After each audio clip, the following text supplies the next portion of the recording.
Something walks whistling past my house every night at 3:03. Every night, no matter the weather, something walks down our street whistling softly. You can only hear it if you're in the living room or the kitchen when they walk by. It always starts at exactly 3:03. The sound starts faint, somewhere near the beginning of the lane near the Carson place. We're towards the middle of the street, so the whistling moves past us before fading away in the direction of the cul-de-sac. When I was younger, my sister and I would sneak into the kitchen some nights to listen. Mom and Dad didn't like that and we'd catch hell if they found us out there, but they were never too hard on us since we always stuck to the one big rule. Don't try to look at whatever was whistling. My neighborhood is a funny place. I've lived here since I was 6 and I love it. The houses are small but well kept, good-sized yards, plenty of places to roam. There are a lot of other kids here my age. I turned 13 back in October. We grew up together and would always play foursquare in the cul-de-sac or roam around from back porch to back porch in the summer. This was a good place to grow up. I'm old enough to see it. And there's only the two strange things here, the night whistling and the good luck. The whistling never bothered me much. Like I said, I couldn't even hear it from my bedroom. But Mom and Dad don't like talking about it, so I've stopped asking questions. My dad is a strong guy, tall and calm. He has an accent since he moved to the US as a kid. His family, my grandparents, they're from the islands. That's what they call it. My dad, the only time he isn't so calm is if the whistler comes up. He talks a little quicker then, eyes move faster, and he tells us not to think about it so much and to always remember the one rule, the big rule. Don't try to look outside when the whistler goes past. Not that we could look even if we wanted. There are shutters on the inside of every window, thick pieces of heavy canvas that pull down from the top and latch to the bottom of the window frame. Each latch even has a small lock, about the size of what you'd find on a diary. My dad locks those shutters every night before we all go to bed and keeps the key in his room. My mom, I don't know what she thinks about the whistling. I've seen her out in the living room before at 3:03 when the sound starts. I could see her if I cracked my door open just an inch to peek. She's not out there often, at least I haven't caught her much, but once or twice a month I think she sits out there on our big red couch just listening. The whistler has the same tune every night. It's cheerful. Remember how I said there are two odd things about where I live? Well, besides our night whistler, everyone in my neighborhood is really lucky. It's hard to explain and Dad doesn't like us talking about this part much, either, but good things just seem to happen to people around here a lot. Usually, it's small things, winning a radio contest, or getting an unexpected promotion at work, or finding some arrowheads buried in the yard, you know, the authentic kind. The weather is pretty good and there's no crime and everybody's gardens bloom extra bright in the fall. A million little blessings, I've heard my mom say about living here. But the main reason we stay here, why we moved here in the first place, is my sister Nola. She was born very sick, something with her lungs. We couldn't even bring her home when she was born, only visit her in the hospital. She was so small, I remember, small even compared to the other babies. A machine had to breathe for her. We moved into our house here to be closer to the hospital. As soon as we moved here, Nola started getting better. The doctors couldn't figure it out. They chalked it up to whatever they were doing, but we all could tell they were confused. But my parents knew, even I knew, Nola getting better was just another of the million little blessings we got for living in our neighborhood. So that's why we stayed even after we found out that, for every small miracle that happens here every day, now and then, some bad things happen. But they only happen if you look for the whistler. Our neighborhood has a welcoming committee.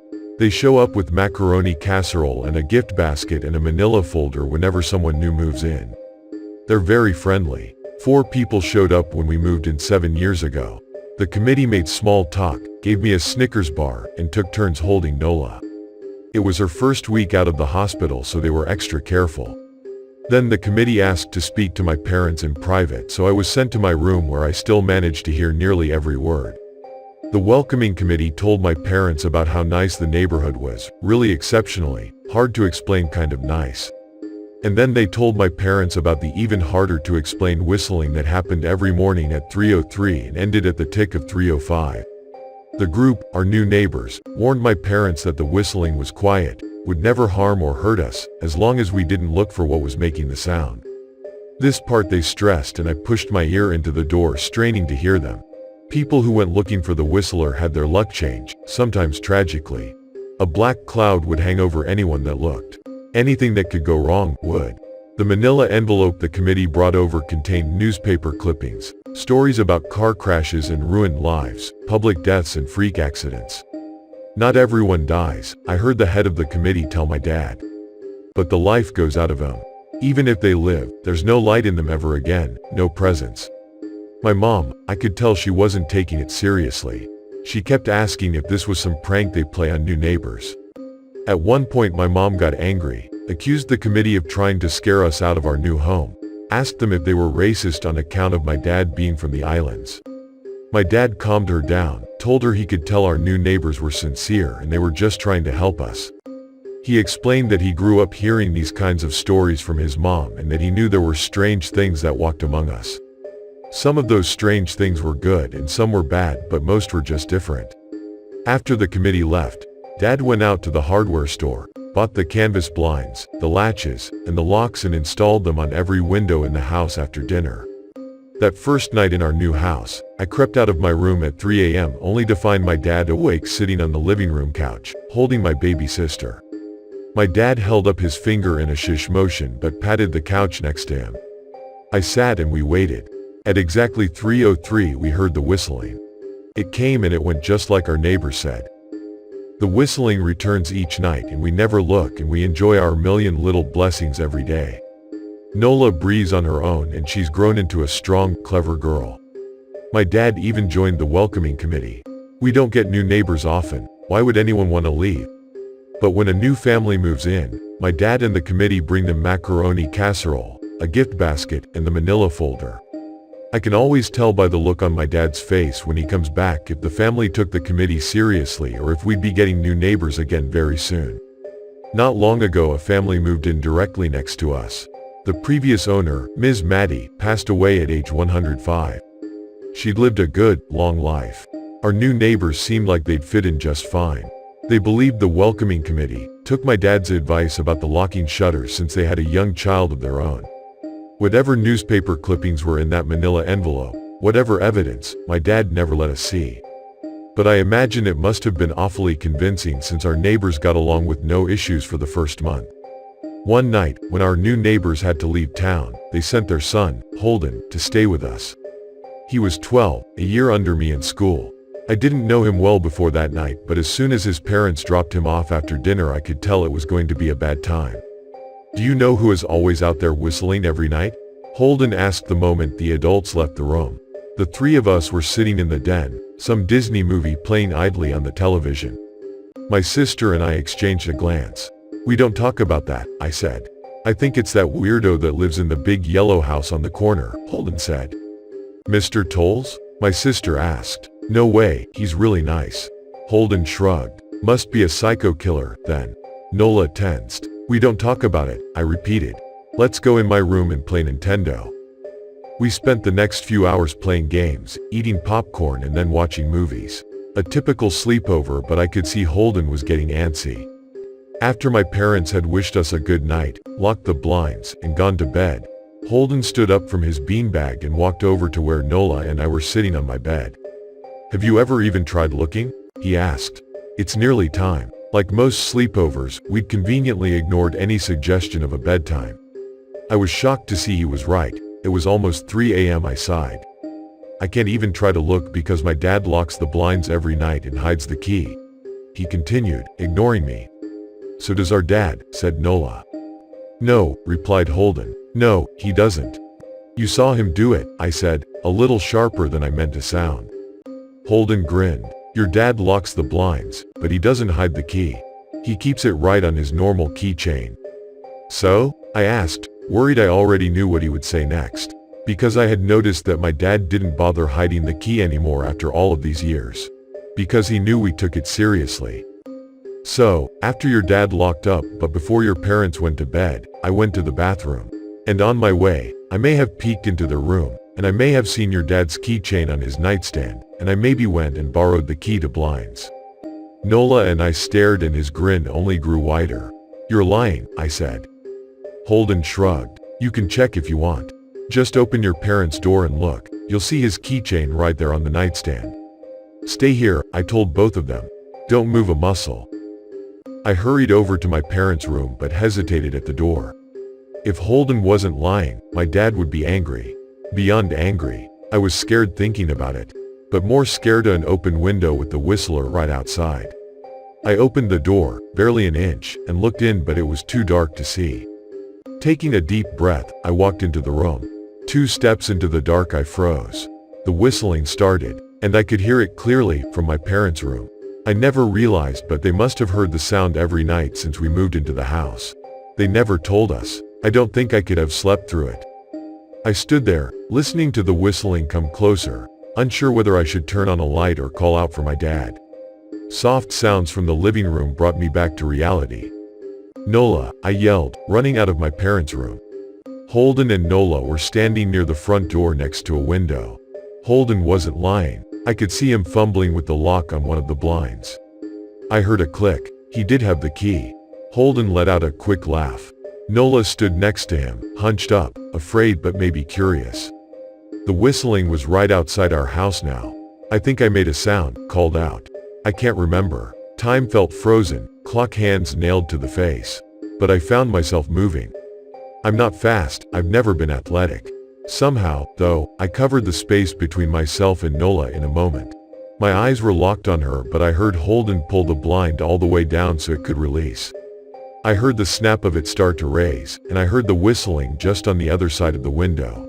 But I had my arms around Nola and I turned us so she was facing away from the window. At the same time, I jammed my eyes shut. The blind whipped open. The whistling stopped. I felt Nola shaking in my arms. "Don't look, okay?" I told her. "Don't turn around." We were positioned so that she was facing back towards the hallway and I was facing the window. My eyes were still closed. I felt her nod into my shoulder. I reached out with the arm not holding Nola and tried to touch Holden. My hand brushed against his arm. He was shaking worse than Nola.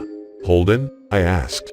There came silence. I reached past him and gingerly felt for the window, eyes still sealed shut. The glass was cold against my fingertips. Colder than it should have been for the time of year. I moved my hand up the window, searching for the string to the blind. The glass began to get warmer the further I reached, and there was a gentle hum feeding back into my fingertips. I tried not to think about what might be on the other side of the window. Finally, I touched the string and yanked the blind shut. I opened my eyes. In the dim light leaking out from the kitchen, I could make out Holden, pale and small, staring at the now closed window. "Holden?" I asked again. He turned towards me and he screamed. Everything became a flurry of motion. Lights sparked to life in the hall, then the living room. My parents' footsteps thudded across the hardwood floor. I didn't turn to look back at them. My eyes were glued to Holden. He was pale, had bit his lip so hard there was a thin red line of blood running down his chin and he'd wet himself. "What happened?" my dad asked from behind me. I managed to swivel away from Holden and look back. I'd never seen my dad scared before, but I saw it that night. In that moment, an old, ugly terror stitched on his face. A parent's fear. "Just Holden?" he mouthed to me. I nodded yes. My dad let out a breath. He looked so relieved I nearly expected him to cheer. But then he turned to Holden and my dad's face changed. I wondered if he felt bad for feeling good that Holden was the only one that looked. There was a knock at the door. We all froze. Holden whimpered. "Don't answer it," my mom said. She stood at the threshold of the hall. I'd always thought she was a skeptic and just humored my dad about the windows and the whistler, but that night we were all believers. I noticed that both of my parents held baseball bats they must have taken from their bedroom. The knock came again, a little louder this time. "Please don't open the door," Holden whispered. My dad walked over to him, hugged him close. "We won't," my dad promised, still holding his bat. "Nothing is coming in here tonight." This time the knocking was loud enough to rattle the door. Holden screamed again and Nola clutched her arms around my neck. My mom came over and knelt down next to us, wrapping my sister and me close. "Call the police," my mom whispered to my dad.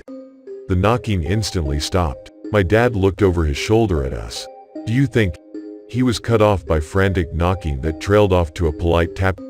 "Police," something said from the other side of the door. The voice from outside sounded exactly like my mom, like a parrot repeating the words back to her. Police. Call the police. My mom pulled us closer. Please stop, I heard her whisper. I don't think calling them will help, my dad said.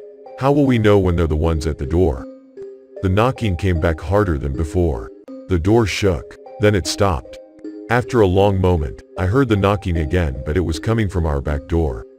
We all turned together towards the back door, but the knocking immediately returned to the front door. Front to back to front, loud then quiet then loud again. Suddenly, the sound was coming from both doors at once, big, heavy blows like a sledgehammer. Then something started rapping against all of the windows in the house, then the walls. It was like we were living inside a drum with a dozen people trying to play at once. Or we were a turtle and something was attempting to claw us out of our shell. Stop, Holden yelled. The knocking died. I won't tell, Holden said, staring at the door. I promise I won't tell anyone what I saw. Just please go away. We waited for nearly a minute. Then we heard it, a soft tap tap tap coming from the window Holden had looked through earlier.